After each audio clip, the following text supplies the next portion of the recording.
In the previous lectures, we learned how to use Bettercap to discover all clients on the same network, run an ARP spoofing attack to intercept the data, and then sniff data to see the usernames, passwords, and everything that's getting sent over the network.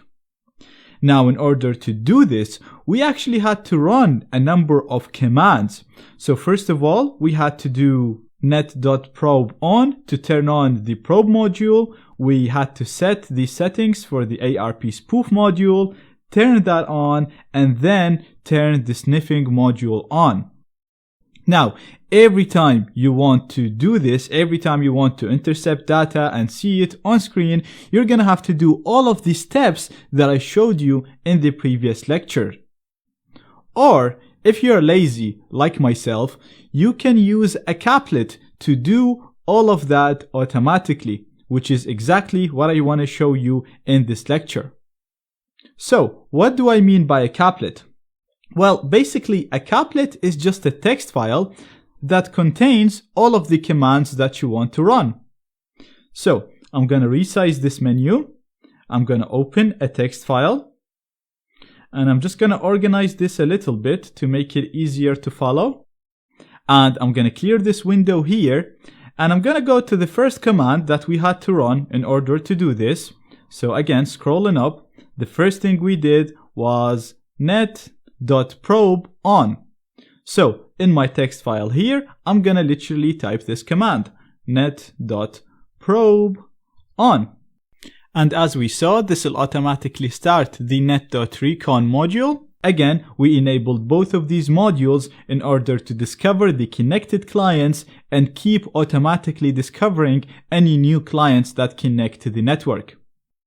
The next thing that we did was modify the settings for the ARP spoof module. So we did set ARP spoof full duplex to true. I'm going to actually copy this and paste it here. Then we set the target IP.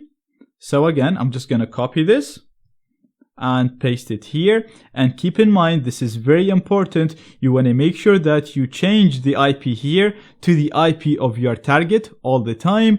And if you are targeting multiple computers, you can just use the comma and type the next IP after the comma.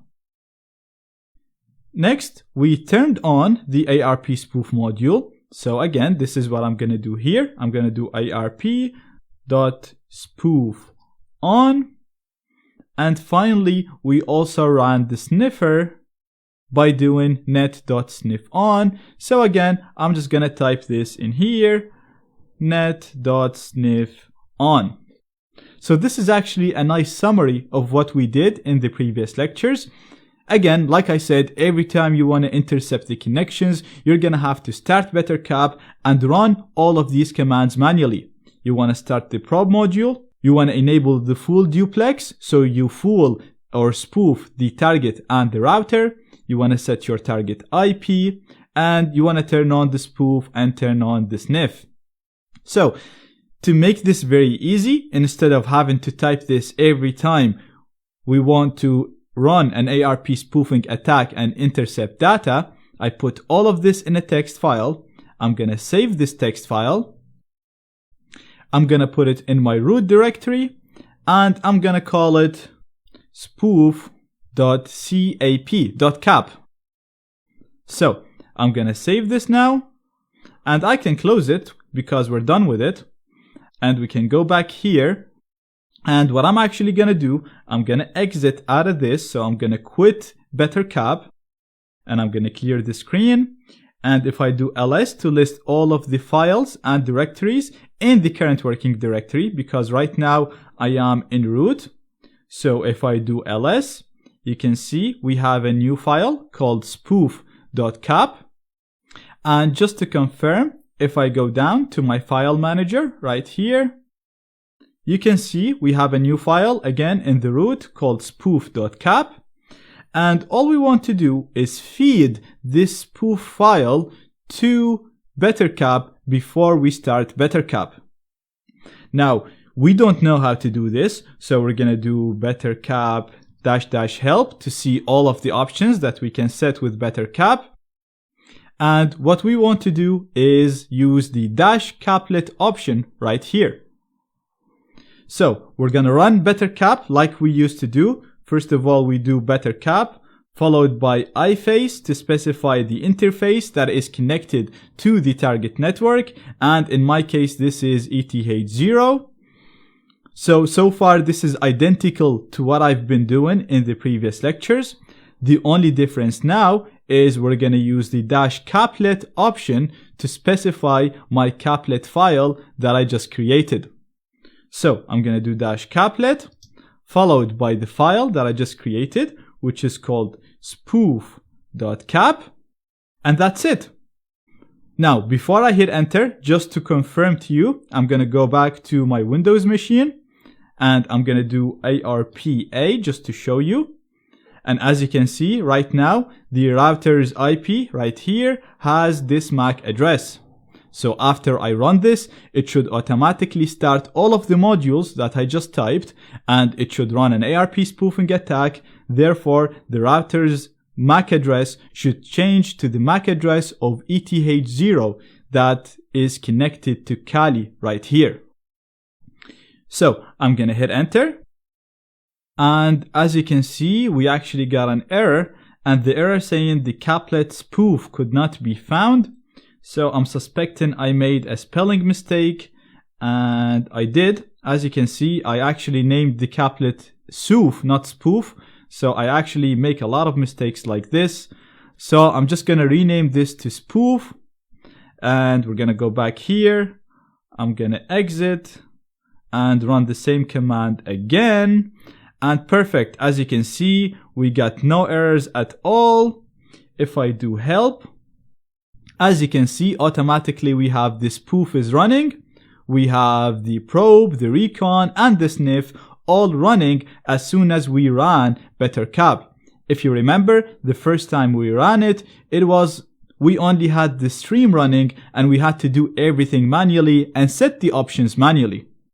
So this is a really nice way of doing it.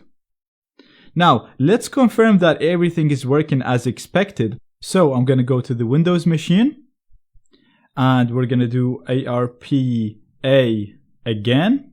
And perfect. As you can see, the router's MAC address has changed to the same MAC address as the Kali machine. And the original router's MAC address, the correct one, was this. So this means that this Windows machine is now spoofed, thinking that the Kali machine is the router, and the router now thinks that the Kali machine is this machine. This will place Kali in the middle of the connection.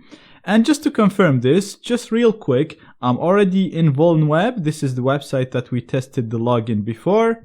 I'm actually even still logged in, so I'm gonna log out, log in again, and I'm gonna leave the username to admin, and I'm just gonna put a password again, 123490, enter.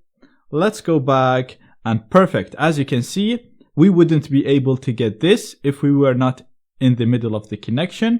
So the fact that we're getting all of this information means that we managed to intercept the data and see everything the target user sends or receives. And again, we have the username and the password right here. Like I said, this will only work with HTTP. We will discuss HTTPS in the next lectures. But in this lecture, I just wanted to show you an easy way of scripting the commands that you often run with Bettercap, because in the future, we're going to be doing a number of things that rely on us being the man in the middle. So, because I don't want to waste time enabling all of the modules that we're running here, so again, if I right click this and open with a normal text editor, all you'll have to do is just put your commands in a file, give a file a specific name, and then when you run Bettercap, all you have to do is just use the caplet argument followed by the name of your caplet file.